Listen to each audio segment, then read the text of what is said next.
Oh wow, I guess Braden doesn't make cartoon videos anymore. Shut up, I'm doing it right now. So the other night while trying to go to sleep, I kept myself awake by having this debate in my head. What are the big three Nickelodeon cartoons? Eventually, I just decided it needed to be its own video, because two of them I thought of right off the bat.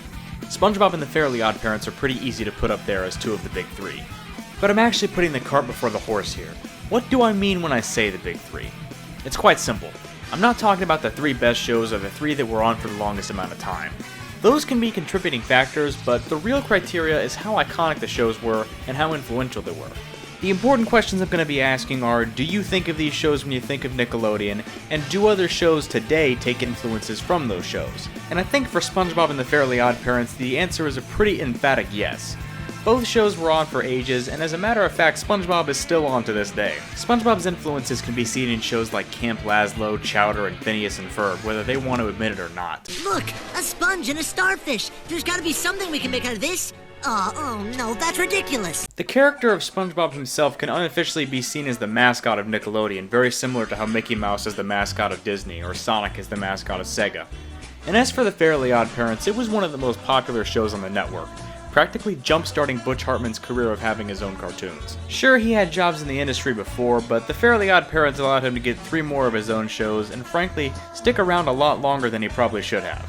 But it is true, the Fairly OddParents is almost as iconic of a show as SpongeBob, and even when compared to the most iconic of all time, not just on Nickelodeon, it's certainly high on that list. To build up what the third one is, I kinda want to go through a list of candidates that were close but missed barely. Hey Arnold might have made this list 20 years ago, but at this point, plenty of shows have come along that have surpassed it.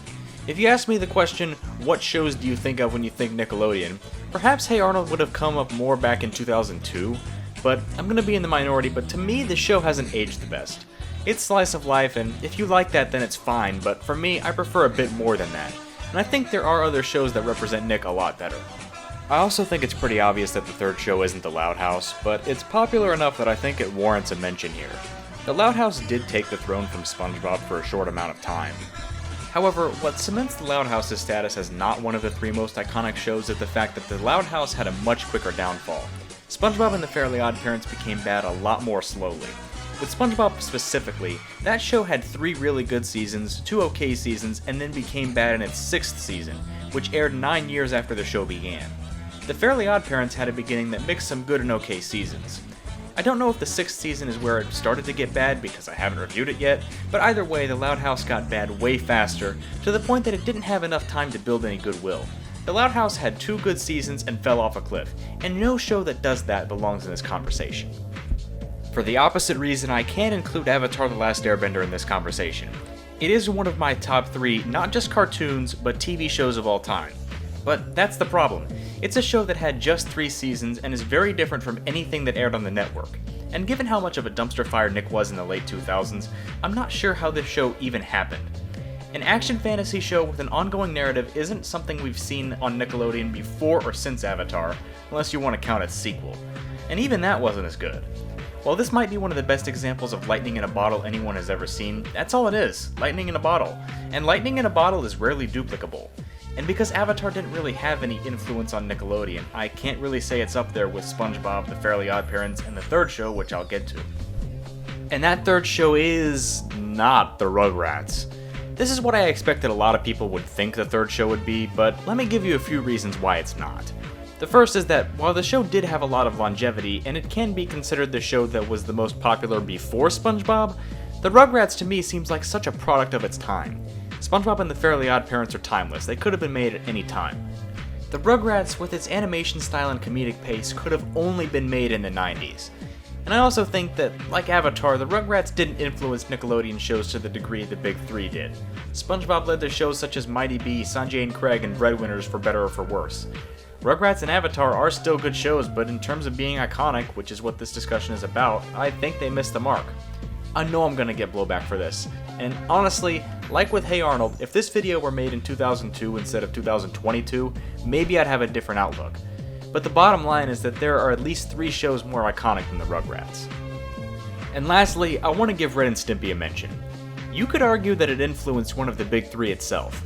Newer SpongeBob episodes especially resemble Ren and Stimpy. Well, while I said that quality isn't the determining factor, I still think it is a factor. Unlike the Loud House, Ren and Stimpy got bad in his later seasons, and its downfall was too fast. It doesn't have a solid core of great seasons to look back on. Sure, SpongeBob, Mighty Bee, and even shows on other networks were influenced by Ren and Stimpy, but beyond its influence, a show has to have its own substance, and with this show there isn't enough there. But enough beating around the bush, you guys want to know what the third show is, and it's Jimmy Neutron.